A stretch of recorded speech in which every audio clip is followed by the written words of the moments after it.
மகிழ்ச்சியுடைய ஒரு மாபெரும் மகாசமாதியை பார்த்துட்டு தியானம் செய்து மிகவும் மன திருப்தியாக வந்த இந்த காலகட்டத்தில் உணவு பரிமாறி இந்த மாதிரி மிக ஒரு அன்பர்கள் புடைசூழ மகிழ்ச்சியுடைய வேதாத்திரியத்தை பேசிக்கொண்டே நாம் உணவையும் சாப்பிடக்கூடிய இந்த நிலையில் இருக்கிறது ரொம்ப சந்தோஷமாக இருக்குது.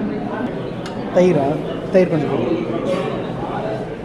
ரொம்ப இந்த உணவு பரிமாறுபவர்கள் மிகவும் அமைதியோடவும் எல்லோரும் வந்து ரொம்ப ஒரு கோலாகலமாக சந்தோஷத்தோட மகிழ்ச்சியுடைய வேள்வி நாளுக்கு முதல் நாள், அதாவது நாளைய தினம் 28 மார்ச் மாதம் வேள்வி நாள் சிறப்பாக கொண்டாடப்பட இருக்கிறது.